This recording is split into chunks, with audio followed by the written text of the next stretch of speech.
আমরা অন্য একটা টেকনিশিয়ান কাছে দেখাইছি। আসসালামু আলাইকুম। একটা ভাই আসছে আমাদের কাছে S22 আলট্রা নিয়ে। এটার প্রবলেম ছিল একদম সম্পূর্ণ ডেড অবস্থায় নিয়ে আসছে। এখন বিস্তারিত ভাইকে জিজ্ঞেস করবো আসলে প্রবলেমটা কি ছিল ওনার। ভাইয়া, একটু বলতেন আপনার প্রবলেমটা কি ছিল আসলে? এটা মেনলি প্রবলেম ছিল বলতে রাতে ঠিক মতোই চালানো হয়েছে ডিভাইসটা। জি। দেন 45% চার্জ অবস্থায় মোবাইলটা টোটালি ল্যাগ হয়ে গেছে। হুম। এরপর পাওয়ার অফ করার পর মোবাইলটা টোটালি আর অন হয় নাই। হুম। তো অন হয় না, এরপর চার্জে লাগাইছি তাও কাজ করতেছিল না। তো এরপর আমরা অন্য একটা টেকনিশিয়ান কাছে দেখাইছি। তো উনি বলতেছে সিপিইউ থেকে প্রবলেম, তারপর আমি ট্রাই করে দেখতেছি ঠিক করা যায় নাকি।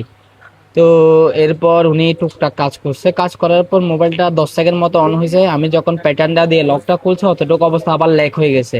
তো ল্যাক হওয়ার পর দেন উনি বলতেছে সিপির কাজ করাইতে হবে।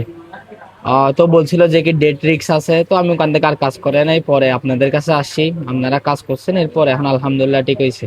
এখন আমাদের থেকে যে সার্ভিসটা পাইছেন আপনি, আমাদের সার্ভিসটা নাকি সন্তুষ্ট আছেন? Yes, satisfy. স্যাটিসফাই আছেন? ধন্যবাদ আমাদের কাছে আসার জন্য, আমাদেরকে ভরসা করে আমাদেরকে এত একটা দামি ফোন দেওয়ার জন্য। জি ধন্যবাদ। জি, আমরা অবশ্যই। সবসময় চেষ্টা করবো আমাদেরকে ভালো সার্ভিস দেওয়ার জন্য। থ্যাংক ইউ সো মাচ ডিম টেলিকম আসার জন্য।